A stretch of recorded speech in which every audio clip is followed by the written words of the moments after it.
नमस्कार मित्रांनो, आजच्या व्हिडिओमध्ये आपण ब्लॅक ॲस्ट्रोलॉप ह्या जातीबद्दल माहिती बघणार आहोत. तर सर्वप्रथम मराठी फार्मा या आपल्या यूट्यूब चॅनलवर आपले स्वागत आहे. तर चला बघूयात ब्लॅक ॲस्ट्रोलॉप ह्या जातीबद्दल माहिती.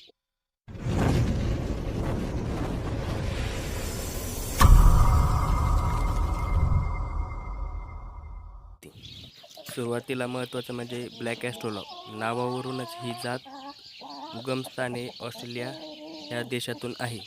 आणि ही जात बघायला गेलं तर अंड्याच्या प्रोडक्शनमध्ये म्हणजे ज्या गावठी कोंबड्यामध्ये टॉप 10 जातीमध्ये मोजल्या जाते. आणि हिचं एक प्रोडक्शन म्हणजे ही जवळपास वार्षिक 200 ते 250 एवढं हिचं एक प्रोडक्शन म्हणजे अंडे ही देते.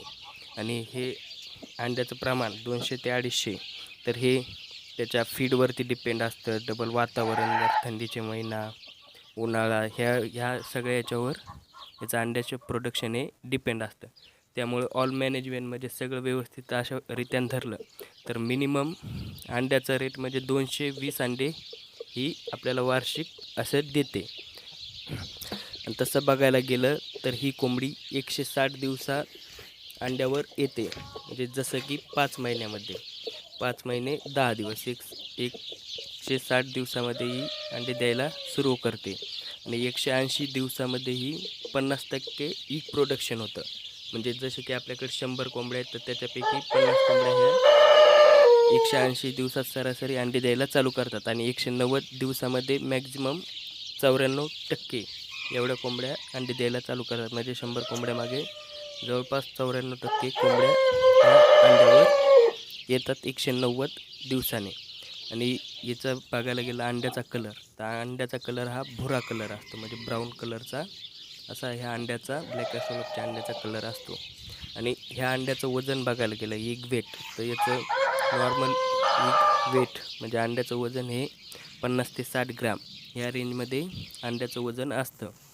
आणि त्यानंतर ह्या कोंबडीचं वजन हे म्हणजे मॅच्युअर होते जेव्हा ती मॅच्युअर होते तोपर्यंत या त्या कोंबडीचं वजन हे 1700 ते 1800 ग्राम एवढं असतं.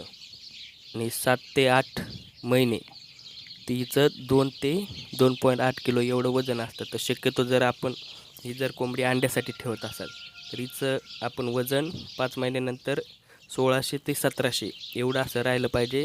ह्यानुसार तिची आपण संगोपन करायला पाहिजे. कारण जास्त वजन वाढल्यावर त्याचा पुढं चालून अंड्यावर परिणाम होतो. त्यामुळे शक्यतो 6 महिन्यात 1600 ते 1700 ग्राम एवढं वजन राहिलं पाहिजे. ते फीडनुसार आपण कसं बंदिस्त प्रकारे कसं करतो त्यानुसार आपण तिचं संगोपन केलं पाहिजे. कारण जर वजन जास्त वाढलं तर मग ते अंडे प्रोडक्शन कमी निघतं त्यामुळं. आणि ही कोंबडी म्हणजे खुडूक बसत नाही. त्यामुळे साहजिकच आहे की ही म्हणजे अंड्यावर बसून पिल्ले काढत नाही. जर हिचे पिल्ले आपण असे आपल्या गावठी कोंबडीप्रमाणे अंड्यावर बसून काढू शकत नाही. ही कोंबडी खुडूक बसत नाही त्यामुळं. आणि जर सगळ्यात जास्त आपल्याला माहिती आहे गावठी कोंबड्यामध्ये RIR ही सर्वात जास्त अंडे देणारी 250 ते 280 एवढे अंडे देणारी ही कोंबडी आहे. त्यानंतर 2 नंबरला ब्लॅक ॲस्ट्रोलॉप ही कोंबडी येते. ही जवळपास 220 ते 230 एवढे अंडे देते. जर तुम्हाला RIR जातीचे पिल्लं भेटत नसतील तर तुम्ही ब्लॅक ॲस्ट्रोलॉपवर पण काम धकू शकता. आणि त्यामुळंच ही टॉप 10 ह्या जातीमध्ये गिनल्या जाते. ब्लॅक ॲस्ट्रोलॉप ही अंड्याच्या बाबतीत RIR नंतर दुसऱ्या क्रमांकावर येते. तर आजच्या व्हिडिओमध्ये आपण बरीच माहिती बघितली ब्लॅक ॲस्ट्रोलॉपबाबत. अजून कोणत्या नवीन टॉपिकवर तुम्हाला माहिती पाहिजे असेल तर कमेंट बॉक्समध्ये नक्की कळवा. तर भेटूयात नवीन एका व्हिडिओमध्ये. धन्यवाद.